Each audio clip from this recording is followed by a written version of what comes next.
유한타증권의 유동원 글로벌 자산 배분 본부장님 모셔보도록 할게요. 어서 오세요. 어서 오십시오. 안녕하십니까. 네. 안녕하세요. 아유, 오늘 음. 참 장이 안 좋아요. 그렇죠? 그러게요. 네. 네. 일단 좀 어떻게 바라보고 계신지 궁금해요. 네.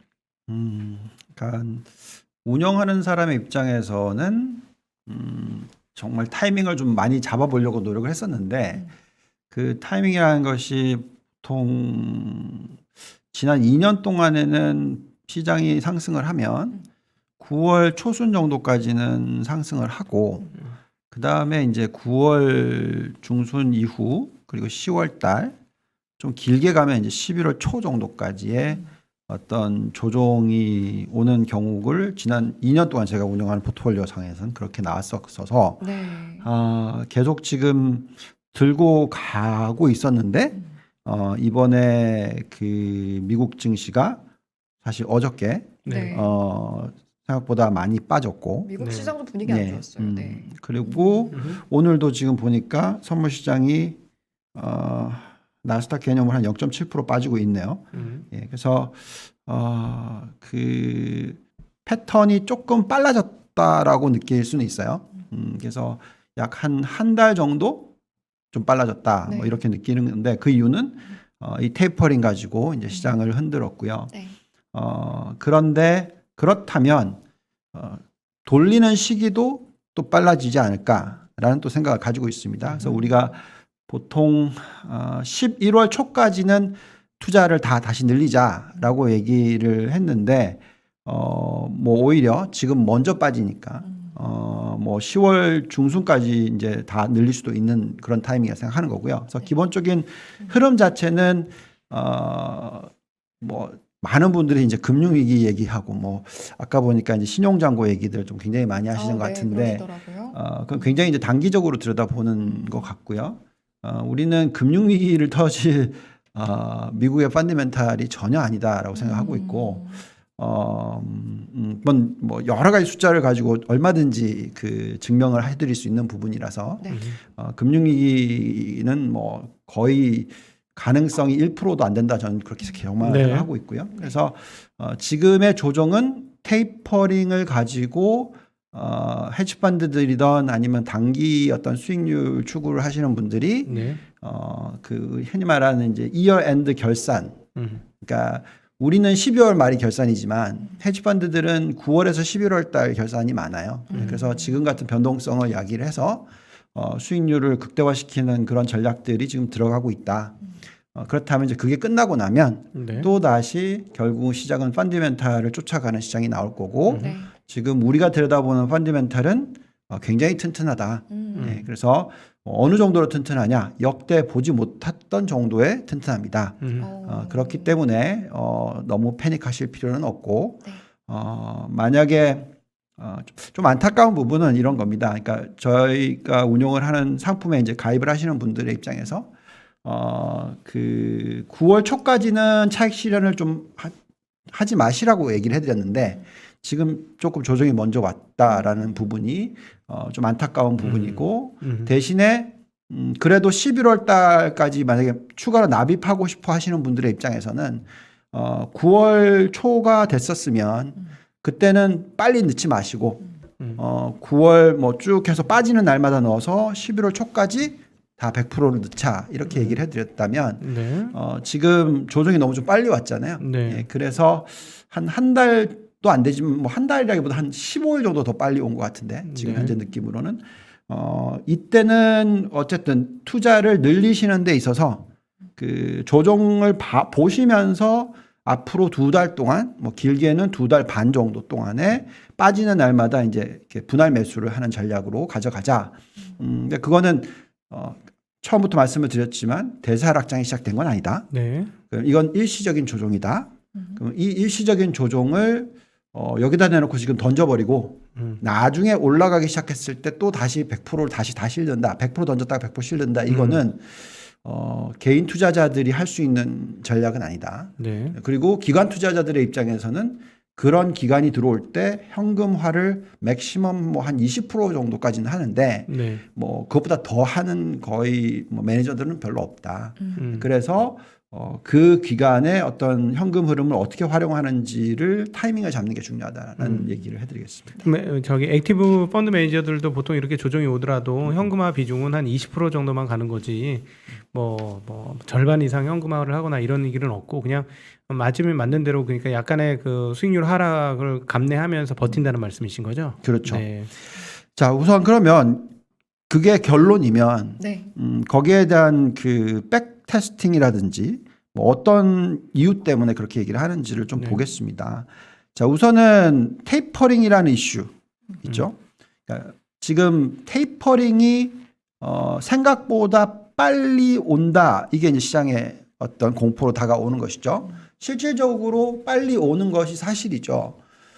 과거의 예를 들어드리면 2009년에 굉장히 적극적인 부양 정책들이 들어왔습니다. 통화 정책, 재정 정책, 그 다음에 뭐 당연히 양적 완화, 그때 처음으로 실시했던 부분들이 많았었으니까. 그랬는데 테이퍼링의 얘기를 처음 끄집어낸 것이 FOMC 미닛 보면 벤 버냉키 의장이 2013년 5월 20일인가 22일인가 이때예요. 그죠? 그러면 2009년 3월부터 그때까지로 따지면 거의 4년 뒤라는 얘기잖아요. 네. 그죠? 4년 뒤에 테이퍼링에 대한 언급이 처음 나왔어요. 네. 그리고 나서 실질적으로 테이퍼링을 실시한 시기는 2013년 말입니다. 그래서 그렇게 따지면은 사실 4년 넘게 기다렸던 거죠. 네. 근데 지금은 보시면은 언제부터 부양책을 많이 썼죠? 한 2년도 안 됐잖아요. 그죠? 그렇죠. 네. 1년 좀 넘은 거죠. 예. 뭐 실질적으로 금리를 내린 거는 더 빨리 내렸었으니까 네. 기억하시겠죠?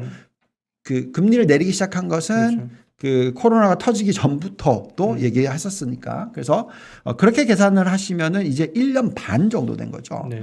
그때는 예를 들어서 4년이라면 지금은 1년 반이면 그 절반보다 더 짧은 기간이잖아요. 네. 그죠? 그러면 과거의 긴 사이클로 계산했었을 때 이 큰 장이 2009년부터 2020년까지잖아요. 그러면 거의 11년짜리 장이었잖아요. 네. 그러니까 이번에는 그것보다는 당연히 빨라진다라는 두려움이 있는 것이고요. 자, 그다음에 아까 말씀드렸듯이 그 테이퍼링이 시작됐던 시기로 계산을 하면 금리를 그럼 언제 올렸냐? 그죠? 2013년 5월 달에 테이퍼링 얘기 나왔고 네. 2013년 말에 테이퍼링이 시작됐고 네. 2015년 말에 금리를 올렸잖아요. 네. 그럼 또 2년 지나서 테이퍼링 시작하고 나서 2년 뒤에 금리를 처음으로 올린 거고 그 다음에 실질적으로 그 금리를 올리는 폭이라든지 네. 강도라든지 그 어느 정도의 기간에 걸렸냐 뭐 2015년부터 네. 고점장이 2020년이면 5년 동안 금리를 올리는 과정에서 천천히 올렸던 케이스잖아요. 네. 근데 그게 또 빨라질 수 있는 부분을 또 생각해야 되겠죠. 그래서 이런 것들을 다 생각한다면 아 이번에는 테이퍼링이 좀 빨리 시작되네. 그럼 또 금리 올리는 것도 또 빨리 시작되겠네. 이러면서 이제 공포를 가지고 오는 거죠. 지금 현재 시점에서는.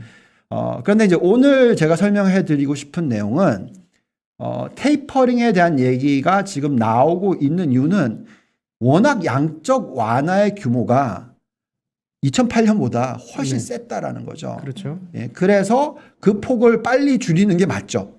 그런데 미 연준의 입장에서는 금리를 건드리는 것만큼은 정말 걱정을 많이 하고 네. 생각을 많이 하고 네. 기다리고 상대적인 평가를 하고 그리고 나서 액션에 취할 거다. 네. 그래서 실질적으로 테이퍼링을 시작하고 나서 금리를 올리는 시기가 뭐 지금 속도 정도 같으면은 당연히 올해 연말에 테이퍼링 시작하고 내년 연말에 금리 올리겠네. 네. 이렇게 생각하실 수 있으나 저희가 생각할 때는 테이퍼링 시작하고 그리고 나서 2년 뒤에 금리를 한번 올리고 어떤 리액션이 나오는지를 볼 거다라는 거고요. 자, 그렇기 때문에 그렇다면 아직은 시장은 대세 상승 장에 있어서의 중간의 조정이지 큰 폭의 조정이 아주 긴 기간 동안에 일어날 거라고 생각하지는 않는다라는 거죠. 네. 그래서 앞으로 2달 내지 3개월 동안이 상당히 좋은 어떻게 보면 미국 투자 기회가 된다라는 얘기를 해드리는 거고요. 네. 자, 근데 미 연준의 입장에서 그럼 테이퍼링 얘기를 왜 해야 되냐? 당연히 할 수밖에 없는 거죠. 왜냐하면 지금 미 연준이 지켜보고 있는 지표 중에서 컨트롤을 해야 되는 지표는 당연히 고용 시장과 인플레이션. 이 두 개의 숫자가 전부 다 굉장히 좋게 나오고 있다는 거잖아요. 그러면 뭔가 통화 관련된 액션을 취하는 모습을 안 보여주면 지금 제대로 일을 안 하고 있네 라는 의견이 계속 올라오기 때문에 그걸 피해야 되겠죠. 그러니 이제 테이퍼링 얘기가 지금 나오고 있는 것이고요. 근데 금리를 올리는 것만큼은 굉장히 조심스러울 수밖에 없다라는 부분을 좀 이따 또 설명을 해드릴게요. 네. 자, 그러면 그 고용 지표를 한번 보시죠. 계속 숫자가 좋게 나왔어요, 그죠? 네. 그리고 이렇게 좋게 나왔던 이유는 실업 청구권 관련해서 실업 수당 관련돼서 9월 첫째 주, 둘째 주 되면 이제 완전히 사라지잖아요. 네. 그러니까 지금 벌써 절반은 사라졌고, 그러니까 이제 들어오고 있는 거고, 네. 그러면 9월 초가 되면은 이제 또 계속 좋은 숫자가 나오겠죠. 네. 예, 그래서 결국은 이제 완전 고용으로 가는 게 아니냐라는 부분이고요. 실업률이 지금 5.4%인데 우리가 완전 고용이라고 하면 거의 뭐 4.5%, 4%대까지 떨어지면 그건 이제 완전 고용이라고 우리 얘기하지 않습니까? 네. 자, 그래서 그게 내년 중에는 도달을 한다. 올해 연말까지도 4%자 숫자를 볼 수도 있다. 이런 의견이 지금 올라오고 있으니까 당연히 미 연준의 입장에서는 이제 실업 수당도 없어지고 9월, 10월, 11월 이때의 숫자들을 보고 있는데 거기다 대놓고 테이퍼링도 안 했다. 그러면 엄청나게 욕을 먹을 거니까 그렇게는 안 하겠죠. 그래서 이제 그런 모습들이 나오는 것이고요. 여기다 또 보시면 미국의 구인수 자체도 뭐 1,000만 명을 넘었지 않습니까? 네. 그래서 그만큼 직장을 많이 오픈을 해놨으니까 계속해서 이제 이 고용 쪽은 좋아지는 모습이 나오고 있어서 미 연준이 지켜보고 있는 이 고용 부분은 확실히 지금 살아나고 있는 부분이니까 네. 당연히 테이퍼링에 대한 얘기는 나올 수밖에 없다. 이렇게 보여지고요. 또 임금 상승률도 높게 나오고 있습니다. 그 다음에 이제 인플레이션 숫자를 보시면 아까 말씀드렸던 건 고용이고 이번에 이제 인플레이션인데 5.4%가 지금 두 번 연속. 네. 아마도 이게 조금 더 이어지겠죠. 미 연준의 얘기로는 뭐 가을철까지도 더 좀 갈 수 있다. 뭐 네. 이런 얘기고요. 그리고 지금 전달 대비 숫자를 보더라도 0.5%니까 곱하기 12 하면 6%대죠. 그래서 지금 현재 어쨌든 미국의 인플레이션 숫자는 5, 6%이니까 목표치의 3배라는 거죠. 네. 자, 목표치의 3배인 이유를 잘 생각해 보면 지금 현재의 돈을 푸는 규모가 그러니까 테이퍼링 한 규모가 금융 위기에 터졌던 거의 3배 이상이라는 거죠. 그럼 그 3배를 3배 이상으로 해서 밑으로 줄여야 되겠죠. 그러니 당연히 테이퍼링은 나오는 거죠. 근데 그렇다고 해서 금리를 안 건드리는 한 실질적으로 주식의 가치의 계산에는 영향을 안 미쳐요. 그렇잖아요. 금리가 높으면 높을수록 주가의 가치는 떨어지는 건데 네. 테이퍼링은 유동성을 회수하는 네. 부분 중에서 성장률을 떨어뜨리는 것이고 네. 실질적인 펀디멘탈에 미치는 영향 자체는 그렇게 크지는 않은 거죠. 너무나 지금 돈을 많이 푸는 동안에 이 규모를 점차 줄이는 거니까. 그렇죠? 자, 그러면 근원 인플레이션도 이렇게 높게 나와요. 자, 근데 지금 보면 뭔가 이상하죠. 테이퍼링을 얘기를 하고 있고 그리고 우리가 지금 걱정하는 것은 금리 언제 건드리지? 좀 더 빨리 건드릴 텐데 라고 생각하는데 왜 미국 신용 국채금리 안 올라가나 이거죠. 오히려 더 빠지고 있어요. 네. 오늘도 또 보면 네. 지금 지금도 선물 시장 빠져 있습니다. 보면 뭐 1.3 이하잖아요. 그죠? 네, 1.225. 예, 그러니까요. 그러니까 이게 뭐지? 이게 생각을 해봐야 되는 거죠. 그러니까 무슨 얘기냐면 금리와 그러니까 시장 금리와 그 다음에 미 연준의 금리 인상 스케줄은 최대한 늦춰질 거라는 생각이 들죠. 그러니까 늦춰진다 하면 실질적으로 정말 인플레이션이 지금 높게 나오고 있으니까 이게 정말로 인플레이션이 이걸 계속 쭉 가는 거냐. 네. 그래서 이게 3개월, 6개월, 12개월 계속 이렇게 4%대 막 인플레이션이 계속 오는 거냐 하면은 어쩔 수 없이 금리를 올리기 시작할 거고 네. 굉장히 빠르게 올릴 것이나 지금 우리의 분석으로는 올해 연말이 되면 인플레이션 숫자는 많이 떨어질 거고 특히 또 내년으로 넘어가면 인플레이션 숫자는 2%에서 크게 벗어나는 숫자가 아닐 수 있다라면 금리도 그렇고 미연준의 금리 올리는 이 스케줄도 그렇고 원래 기존 스케줄대로 따라갈 수 있다라는 거죠. 자, 그러면 뭐 이런 부분에 있어서 코로나 이 부분은 좀 우리가 시간이 많지 않으니까 그냥 뭐 넘어가시죠. 왜냐하면 네. 이건 뭐 다 아시는 내용이라서 네. 어쨌든 경기는 코로나19 때문에 계속 위축이 될 거다 이건 아닌 것 같아요. 네. 어차피 백신 보급률이 높아지고 또 이제 내년 초가 되면은 치료제까지 나오고 우리가 이제 터미플루가 나오고 나서 완전히 그건 사라졌잖아요. 네. 그러니까 똑같이 물론 코로나가 훨씬 더 강한 거고 힘든 거 이건 사실이지만 어쨌든 백신과 치료제가 같이 나왔을 경우에 독감처럼 변할 거다라는 거죠. 네. 그러면 어쨌든 내년에는 이 코로나19 때문에 미치는 영향은 사라진다라고 생각하시는 게 맞겠습니다. 자, 그러면 자, 테이퍼링의 이 시기와 주식시장에 미친 영향을 한번 볼게요. 자, 말씀드린 대로 테이퍼링이라고 하면 테이퍼리어 텐드럼 관련돼서 그죠?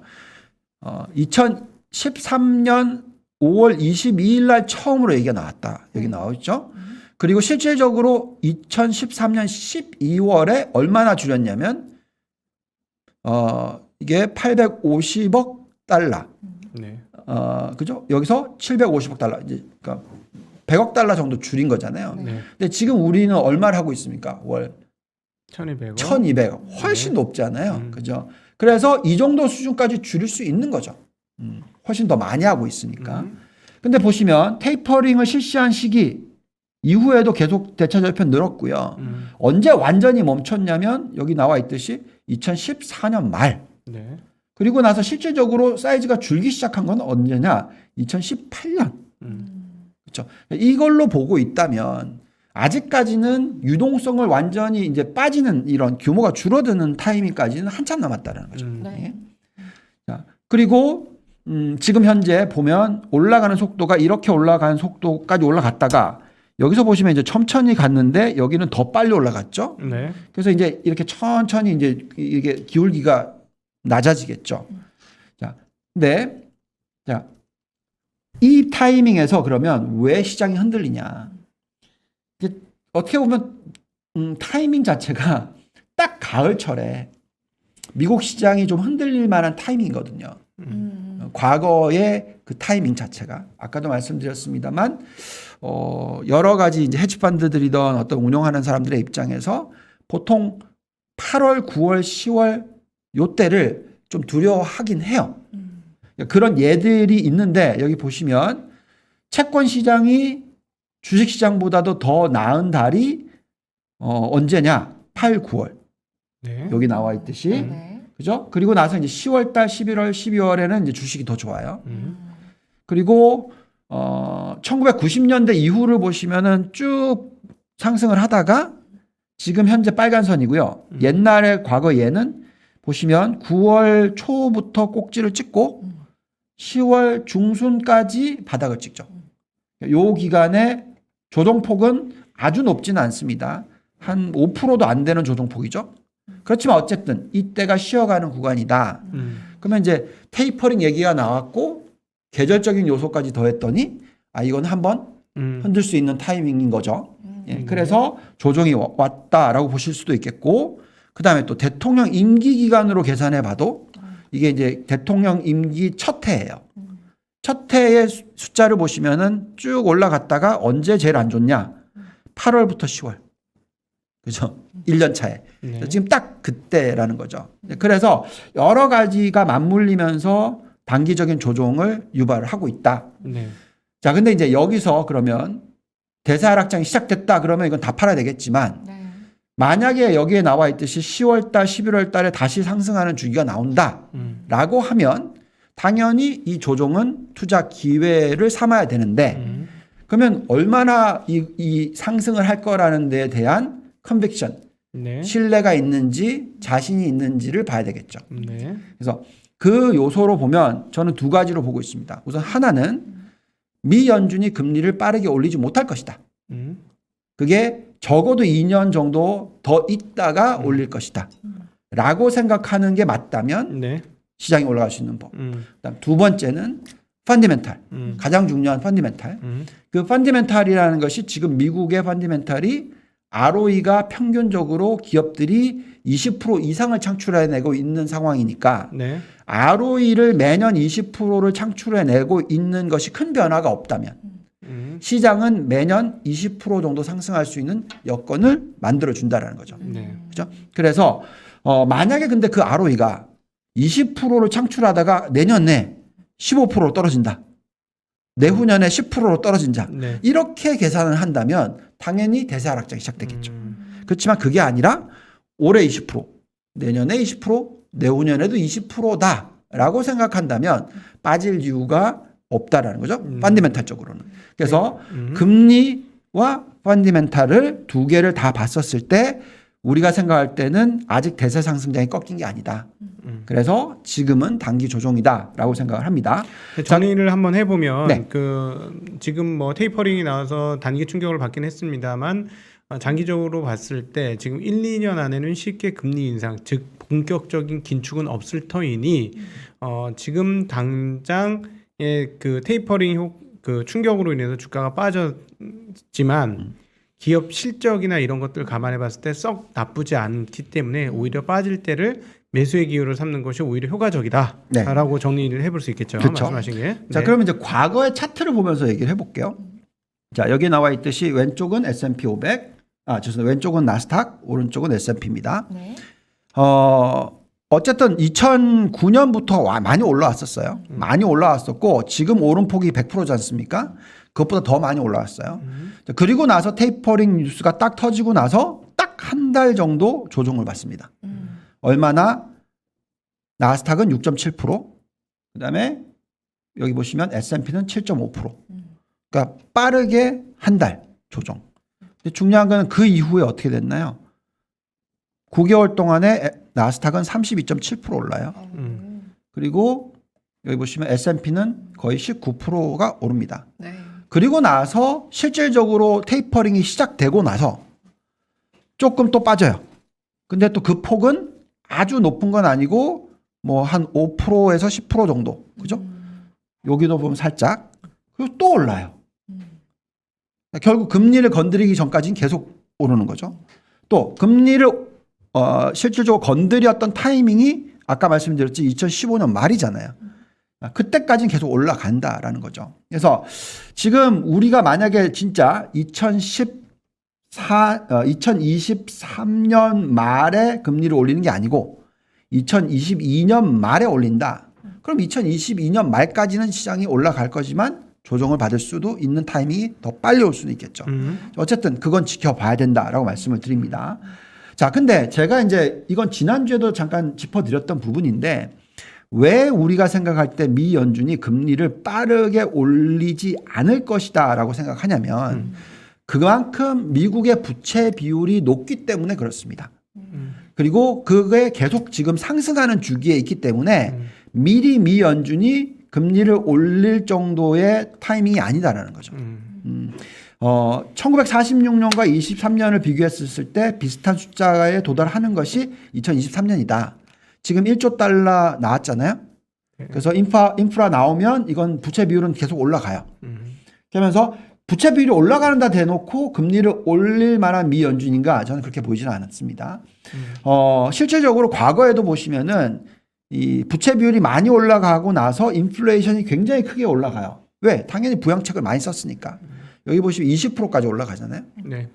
인플레이션이 20%까지 올라갔는데 20%까지 올라갔는데 금리는 어떻게 됐습니까? 안 올라요. 인플레이션이 저렇게 많이 올라갔는데도. 네.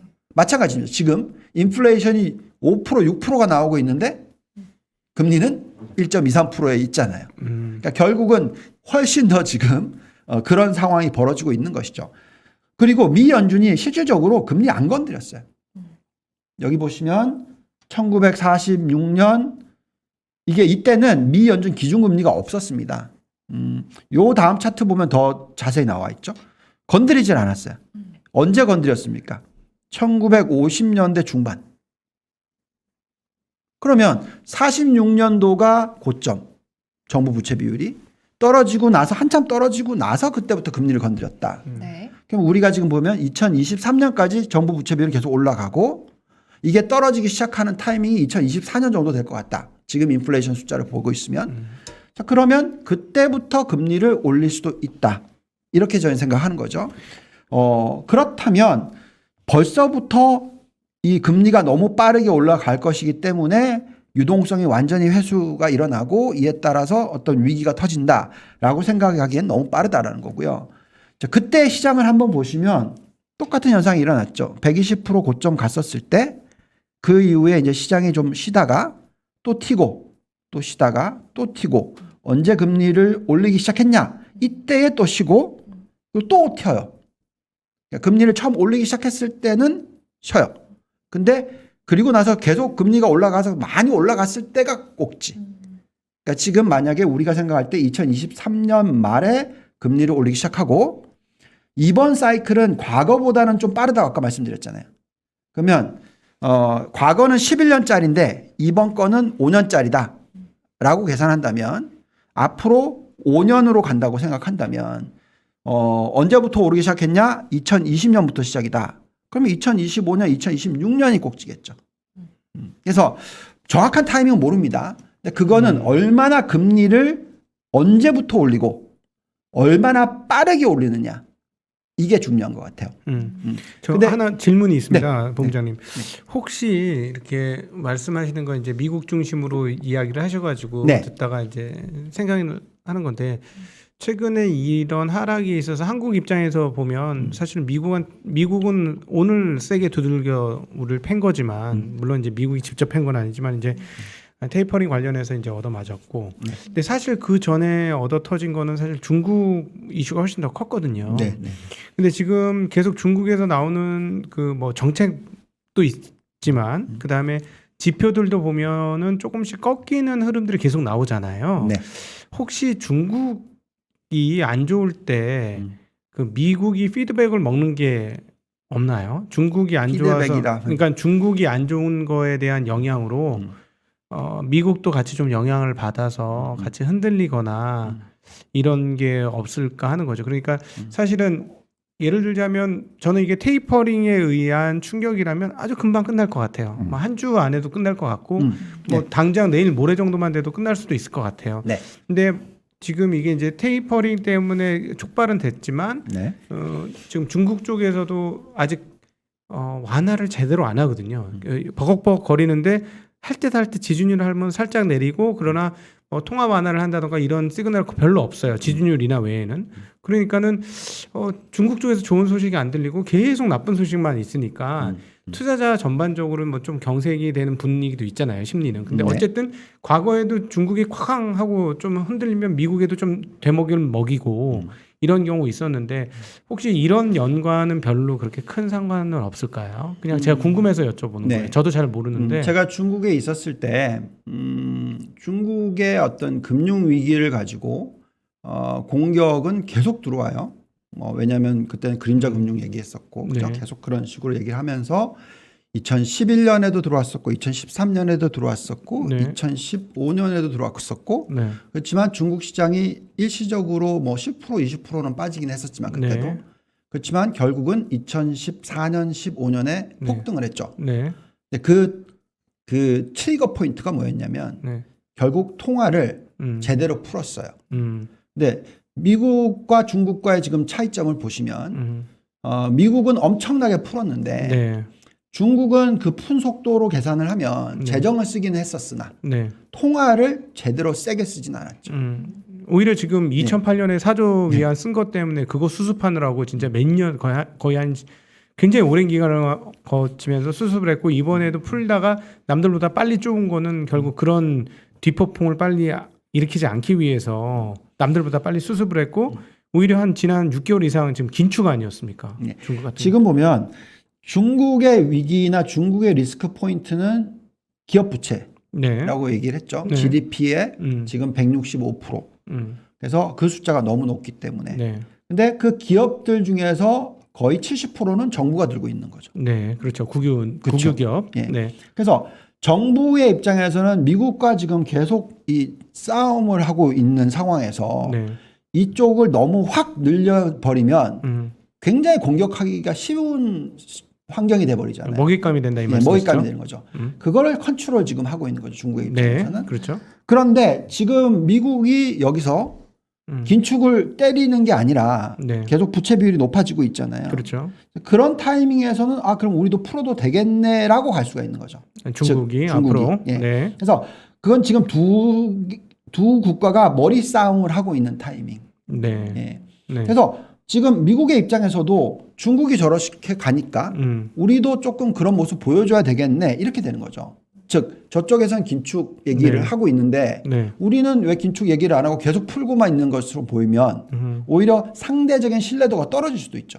예. 그래서 미국이 옛날에 경험했던 게 기축통화이기 때문에 네. 신용등급 강등 절대로 안 당할 거야. 그게 아니었잖아요. 네, 당했죠. 그렇죠. 네. 그렇기 때문에 지금같이 막 엄청나게 돈을 풀고 돈을 쓰고 있고 부채 비율이 올라가고 있는데 네. 이런 부분에 있어서 금리는 못 건드리겠지만 테이퍼링이라도 해야 된다는 거죠. 그래서 그런 타이밍이 온 것 같고 네. 근데 중국의 입장에서는 네. 오히려 이런 행동을 하면 자기네들도 어떻게 보면 경기 부양을 하면서 이쪽의 파이를 더 키우려고 하겠죠. 그래서 지금은 어떻게 보면 서로를 재면서 하는 그런 타이밍인 것 같아요. 네. 근데 그렇다고 해서 지금 중국이 쓸 수 있는 카드가 없냐? 네. 그건 아니죠. 네. 금리 내릴 수도 있고. 금리 내릴 수도 있고 네. 얼마든지 부양책을 쓸 수 있는 카드는 네. 미국보다 많으면 많았지 적지는 않죠. 음. 네. 그래서 저는 제가 볼 때 지금 현재는 한번 잡아볼 만한 타이밍 기업들 왜냐하면 기업이 워낙 사이즈가 커지고 있고 네. 네. 뭐 미국하고의 관계가 너무 좋다 보니까 이런 것들은 건드리겠죠.